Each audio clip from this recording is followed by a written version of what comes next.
உனக்காக இவ்ளோ போராடிட்டு இருக்கேன். உன்ன மாதிரி சோத்தை தின்னுட்டு ஓரமா ஒன்னும் உட்காந்துக்கிட்டு இருக்க. போய் உங்க அப்பன்ட்ட சொல்லு, கடையை திறக்க சொல்லு.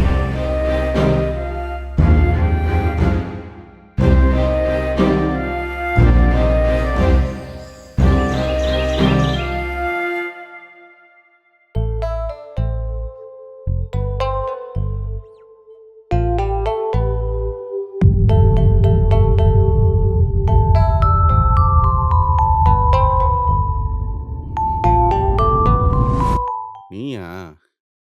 என்ன விஷயம்? சார், எனக்கு எப்படி ஆரம்பிக்கிறதுன்னு தெரியல. ஆனா இதுக்கு ஒரு முடிவு தெரியாம நான் இங்கிருந்து போக மாட்டேன் சார். என்ன முடிவு? என் புருஷன் அம்மா இல்லாத பையன் சார். அவங்க பார்க்காத கஷ்டமே இல்ல. ஐயோ, எல்லாரும் தம் பிள்ளைங்களுக்காக சொத்து சொகன்னு ஏதாவது விட்டுட்டு போவாங்க. ஆனா என் புருஷனுக்காக அவங்க அம்மா விட்டுட்டு போனது அந்த கடை மட்டும்தான் சார். அப்போ வாயும் அத்தையும் பொத்திக்கின்னு வேலையை மட்டும் பார்க்கணும். கரெக்டு தான் சார், கரெக்டு தான். Middle class mentality. தன்மானத்துக்கு ஒண்ணுனா அதை விட்டு கொடுத்து போறதுக்கு எங்க ரோஷம் ஒத்துக்க மாட்டேங்குது. ம் மா மோ தாமா ஆ? சார், அவருக்குன்னு இருக்கிற ஒரே சந்தோஷம் அந்த கடை மட்டும்தான் சார். நாங்க பேசினது தப்பு தான் சார். ப்ளீஸ் சார், அந்த கடையை மட்டும் எப்படியாவது திறந்து வைங்க சார், ப்ளீஸ். அண்ணா இப்படிலாம் பேச சொல்லி உன் புருஷன் அதான் உன் மாமன் சொல்லி அமிச்சானா? இல்ல சார், நானா தான் உங்ககிட்ட வந்து கேட்டுட்டு இருக்கேன். ப்ளீஸ் சார், ஹெல்ப் பண்ணுங்க. உனக்கு ஒரு விஷயம் தெரியுமா? என் குடும்பத்துக்கே சம்மந்தம் இல்லாத 3வது மனுஷங்க நீங்க. என் பொண்ணு முன்னாடி என்னை அசிங்கப்படுத்தினதுக்கு அப்புறம் என் வீட்டுல என் பொண்ணு என் மூஞ்ச பார்த்து பேசாம மூஞ்ச திருப்பின்னு போறா. எனக்கு எவ்வளவு கடுப்பா இருக்கும். ஊர் முன்னாடி எவனா அசிங்கப்படுத்தினானா அதெல்லாம் ஒரு சப்ப மேட்ரு. அரசியல்ல இதெல்லாம் சாதாரணமாப்பான்னு சொல்லிட்டு துண்டை வரி தோல்ல போட்டு போயினே இருந்துருவேன். ஆனா சொந்த வீட்டுல யாருனா அசிங்கப்படுத்துறாங்கன்னா எவ்வளோ காண்டா இருக்கும். அதனாலதான் வச்ச உன் புருஷனுக்கு ஆப்பு. என்னைக்கு உன் புருஷன் என் பொண்ணு முன்னாடி என் காலில் விழுந்து மன்னிப்பு கேட்கறானோ அன்னைக்கு உன் கடையை திறக்கிறேன். இப்ப கிளம்பு. சார், அவருக்கு பதிலா நான் வேணாலும் உங்க கால்ல கவிதா, என்னடி பண்ணிட்டு இருக்க? மாமா. இதோ வந்துட்டாரு பாரு சாரு. ஒண்ணும் இல்ல மாமா, நீ வீட்டுக்கு போ. என்ன ஒண்ணு இல்ல, எதுக்கு இப்ப உன் கால்ல விழ போன? அதான் ஒண்ணும் இல்லைன்னு சொல்றேன்ல மாமா, நீ போ, நான் வரேன். இங்க பாரு விபிதா, இது வரைக்கும் நான் மானத்தை மட்டும் தான் இழக்கல, அதையும் கொண்டு போய் இவங்கிட்ட அடகு வச்சிடாத. டேய், என்னடா நடக்குதுங்க? காலங்காத்தால புருஷனை முன்னாடி என் வீட்டு முன்னாடி வந்து நின்னுங்கன்னு நாடகம் நடத்தி நீ சென்டிமெண்ட்ஸ் நான் போட்டுக்கிறீங்க. துபார் மேடம், காலை கடன்லாம் பெண்டிங்ல இருக்குது. காலில் வந்து மன்னிப்பு கேட்டீங்கன்னா போயிட்டே இருப்பேன். டேய், நாங்க நேர்மையாவே போய் கடையை திறந்துக்கிறோம், உன்கிட்ட இறங்கி போகணும்னு அவசியம் எங்களுக்கு கிடையாது. அப்படியே ராஜா, நீ எங்க வேணா போ, எங்க வேணா போய் முட்டி மோது. ஆனா என்னைய மீறி உன் கடையை திறக்கணும்ன்றத கனவுல கூட நினைச்சு பார்க்காத. விபிதா, வா போலாம். வா. என்னடா காண்டாவதா? உன்னால ஒரு மயிரும் பிடுங்க முடியாது. உன்னால என்ன பண்ண முடியும் பண்ணி பட.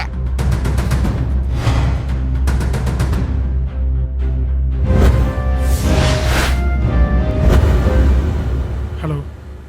டேய், எப்படா காசு வரும்? உங்கள்கிட்ட காசு கொடுத்து நான் பின்னாடி சுற்ற முடியுமா? நீ பாரு, நாளைக்கு எனக்கு காசு வரணும், இல்லை நான் உன் வீட்டுக்கு வருவேன். வை, கூப்பிட்றேன்.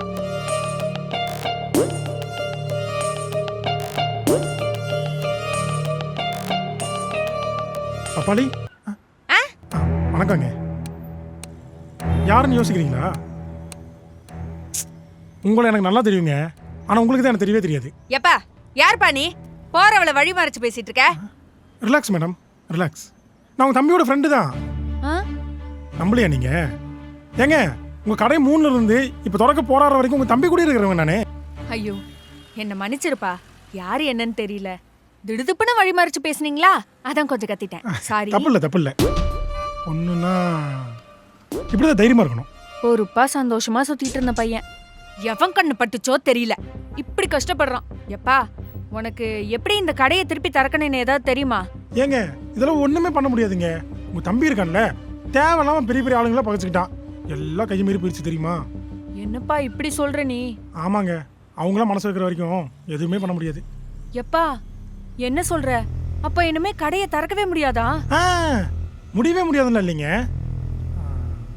அதுக்கு ஒரு வழி இருக்கு. இங்க பாருங்க, நான் நேராக விஷயத்துக்கே வரேன். உங்க தம்பியோட கடையை மூடினது நான் தான். மேடம், சும்மா ஒன்றும் இல்லை மேடம். நான் கட்டிக்க வேண்டிய பொண்ணை உன் தம்பி எடுத்துட்டு போய் கல்யாணம் பண்ணிக்கிட்டான். அது எனக்கு எவ்வளோ பெரிய அவமானம். ஏய் நிறுத்து. சம்மா, அப்ப நீதான் அந்த சிறுக்கியோட கள்ளக்காதலனா?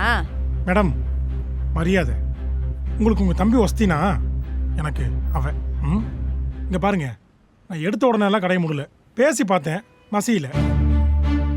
எனக்கு கிடைக்காதது யாருக்கும் கிடைக்கூடாதுன்னு தான் இது எல்லாமே. அப்ப உனக்கு கிடைச்சிருச்சுனா? இங்க பாரு, நான் நேராவே கேக்குறேன். எனக்கு என் தம்பி வாழ்க்கை தான் முக்கியம். அவன் இவளை இழுத்துட்டு வந்தது எங்க யாருக்குமே பிடிக்கல. முக்கியமா எனக்கு அவளை பிடிக்கவே இல்லை. உனக்கு பிரச்சனை இல்லைன்னா உனக்கு வேணுங்கிறத நான் கொடுக்குறேன். அதுக்கு பதிலா என் தம்பியையும் என் தம்பி கடையையும் அப்படியே விட்டுறணும். ஏய் என்ன? இல்லை, ஆஃபர்லாம் நல்லா தான் இருக்கு. ஆனால் இந்த ஆனா உன்னான்லாம் இழுத்துட்டு இருக்காத. நீ எல்லாம் அந்த சிரிக்கி அவளுக்காக பண்றதை தாண்டி வேற ஏதோ காரணம் இருக்குன்னு எனக்கு தெரியும். ஆனா அதெல்லாம் எனக்கு ஒன்றும் தேவையில்லை. அவ எங்க வீட்டை விட்டு போகணும். உனக்கு எது வேணும்னாலும் சீக்கிரமா யோசிச்சு சொல்லு. தல்லே.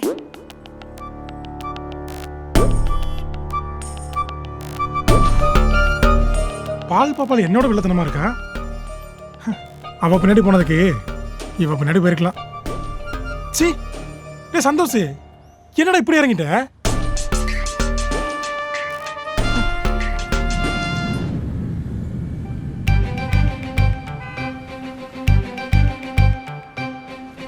ஏய், எதுக்கு தேவையில்லாத வேலைலாம் பண்ணிட்டு இருக்க? மாமா, என்ன மாமா பேசுற? கடைக்காக உனக்கு இருக்கிற வலியும் வேதனையும் எனக்கும் தானே இருக்கும். அப்புறம் நான் ஏதாவது தப்பு பண்ணனா அதை பத்தி நீ கேள்வி கேளு. ஆனா உன் அக்கா தினம் தினம் என்ன குத்தி காட்டி பேசுறத பார்த்து என்ன சும்மா இருக்க சொல்றியா? ஏய், அப்ப கூட என் அக்காவோட மூக்க உடைக்க தான் இதெல்லாம் பண்ணிருக்கல. நம்ம கடைக்காக இல்ல. மாமா, நான் என்ன பண்ண எதுக்காக பண்ணேன்னு என் மனசாட்சிக்கு தெரியும். விடு. ஏய், நம்ம கடையை எங்கடி காணோம்?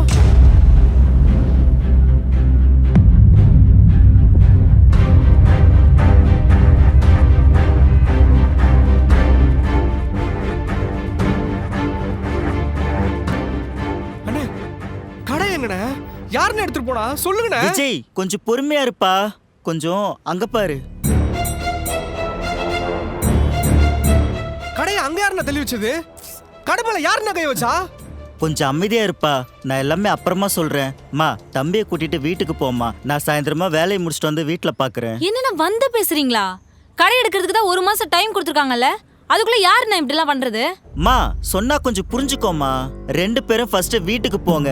அதான் சாயந்தரமா வீட்டுக்கிட்ட வந்து பேசுறேன்னு சொன்னல. அண்ணே, நீ என்ன நினைச்சுன்னு சொல்லுண்ணே. அப்பதான் என்னால ஏதாச்சும் பண்ண முடியும். இல்லன்னா எனக்கு எப்படிண்ணே தெரியும்? விஜய், அண்ணே, தயவு செஞ்சு சொல்லுங்க, என்னென்ன ஆச்சு? கொஞ்சம் அங்க பாரு. கவர்மெண்ட் பில்டிங் பா. ரெனோவேஷன் வேலைக்காக பில்டிங் இடிச்சிருக்காங்க. அது மட்டும் இல்ல, பில்டிங்கோட மெட்டீரியல் வைக்கிறதுக்கும் ஆளுங்க உட்காந்து சாப்பிட்றதுக்கும் உன்னோட கடை இடையூறா இருக்குன்னு சொல்லி தான் பக்கத்துல தள்ளி வச்சிருக்காங்கப்பா. எனக்கு என்னமோ இதுவும் அந்த மணிமாறன் தான்ப்பா கண்டிப்பா திருப்பி விட்டுருக்கான். என்னண்ணே, நோட்டீஸ் இஷ்யூ பண்ணிருக்கிற நேரத்துல எப்படி நான் இப்படிலாம் பண்ணலாம்? மா, அந்த மணிமாறன் நினைச்சா இதை விட மோசமான வேலைலாம் பண்ணுவான். அவன் ஒன்றும் லேசுப்பட்ட ஆளு கிடையாது. கேட்டியா மாமா? நீ கொஞ்ச நேரம் வராம இருந்திருந்தேன்னா அவன் கைய காலில் விழுந்தாவது நான் ஏதாவது ஒண்ணு பண்ணிருப்பேன். என்ன மாமா? என்னடி பண்ணுவ? என்ன பண்ணுவ? இது வரைக்கும் நீ பண்ணதெல்லாம் பத்தாதா? அவன் நம்ம தன்மானத்தை வித்துட்டு கடையை திறக்க சொல்லுவான். நீயும் வெக்கமே இல்லாம போய் காலில் விழுவல? மாமா, நான் அப்படி சொல்லல. நம்மளுக்கு ஏதாவது ஒரு பிரச்சனைனா கடவுள் காலில் போய் விழுறது இல்லையா, அந்த மாதிரி நினைச்சுக்கிட்டு. ஏய் விபிதா, உனக்கு மண்ணில ஏதாச்சும் இருக்காடி? அவன் ஒன்றும் கடவுள் கிடையாது, அவன் காலில் போய் விழுறதுக்கு.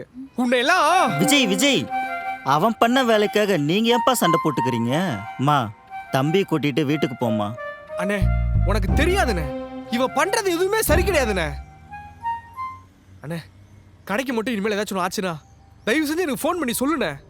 சரிப்பா. ஏய் எதுக்கு இன்னும் இங்கே நின்றுட்டு இருக்க? வீட்டுக்கு போ. பாருங்க. ம்.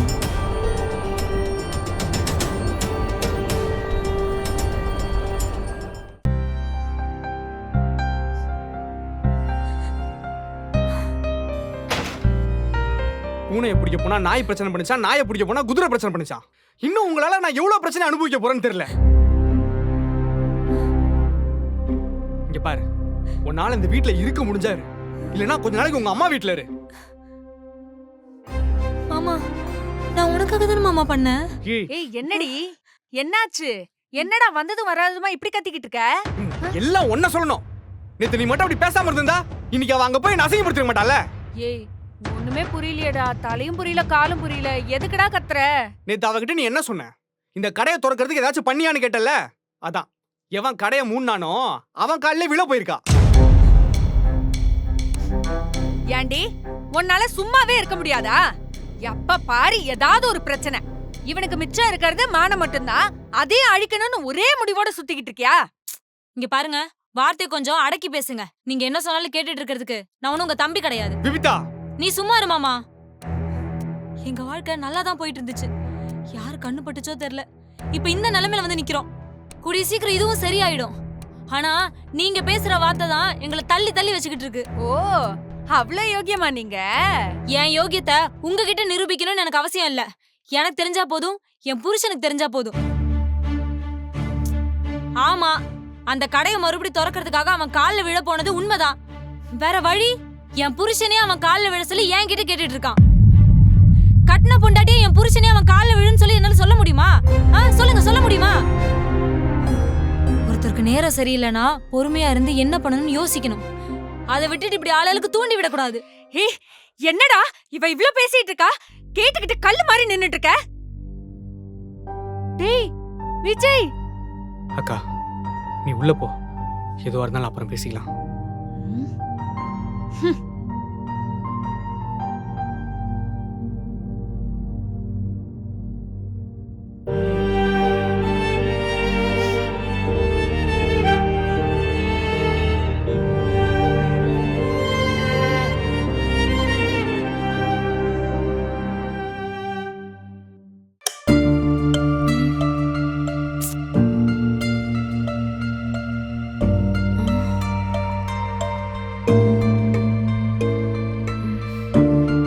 என்ன மாமா தேடுற? சொல்லு மாமா. ஒண்ணும் இல்ல. இல்ல நீ ஏதோ தேடுற மாதிரி இருந்துச்சு, அதான். பசிக்குது.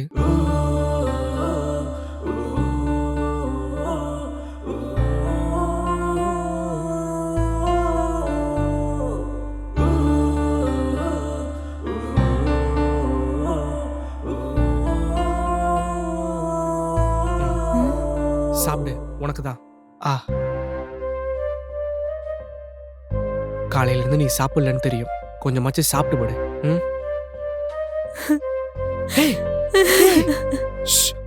அழாதடி.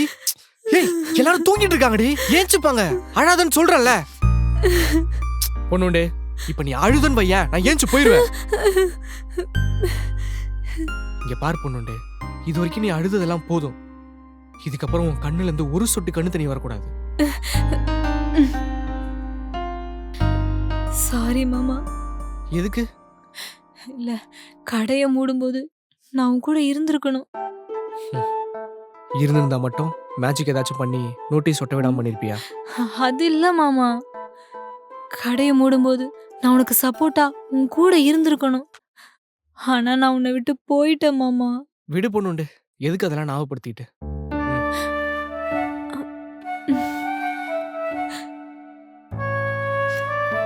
அந்த சந்தோஷம் மணிமாறனும் சேர்ந்து நம்மள ஒண்ணும் இல்லாதவங்களா ஆக்கிட்டாங்க.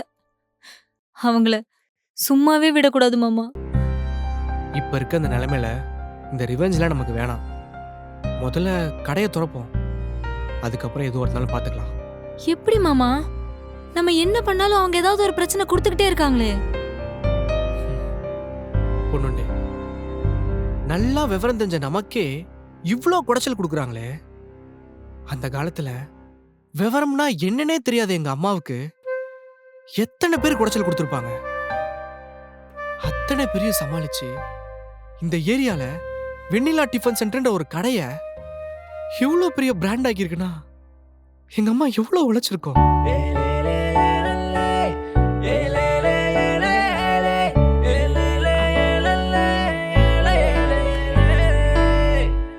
உங்க அம்மா மிஸ் பண்றியா மாமா?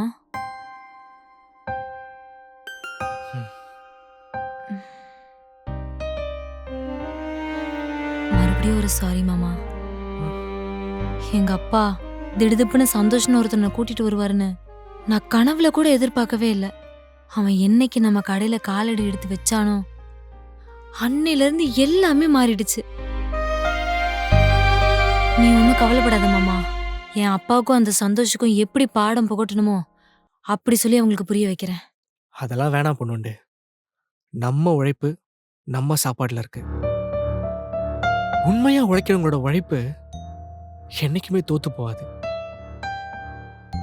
இந்த பாரு, நீ கவலைப்படாத.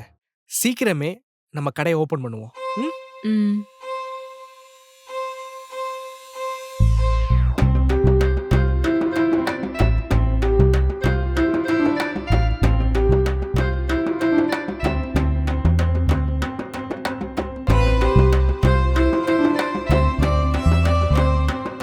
சரி, எனக்கு கொஞ்சம் சாப்பாடு போட்டு எடுத்துருவா. நானும் சாப்பிட்டு படுத்துறேன்.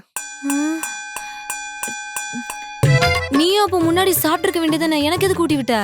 ஏய், அப்ப எனக்கு பசிக்கலடி, இப்பதான் பசிக்குது. போய் போட்டு எடுத்துருவா. இந்தா. மாமா சாப்பாடு காலி மாமா. தோசமாவும் இல்ல. சாப்பாடு காலியா? ஏண்டி, அதை இவ்வளவு நேரம் பேசிக்கிட்டே லபக்கு லபக்குன்னு சாப்பிட்டல, அப்பயே சொல்ல வேண்டியதானே? இல்ல, எனக்கும் பயங்கரமா பசிச்சுது. நீயும் ரொம்ப நாள் கழிச்சு ஊட்டி விடுறியா, அதான் அப்படியே உள்ள போயிடுச்சு. இப்ப எனக்கு பசிக்குதுடி, நான் என்ன பண்ணட்டும்? அப்போ உனக்கு அவ்வளோ பசி எடுத்துச்சுன்னா உங்க அக்கா கிட்டே கேளு, வடிச்சு கொட்டுவா. அப்படிதான் நான் கத்துவேன். என்ன பண்ணிடுவா உங்க அக்கா? என்ன பண்ணிடுவாளா அவ? என்ன பண்ணுவா நானும் பாக்குறேன். அப்படிதான் நான் கத்துவேன். உங்க அக்கா காது போத்திட்டு படுக்க சொல்லு.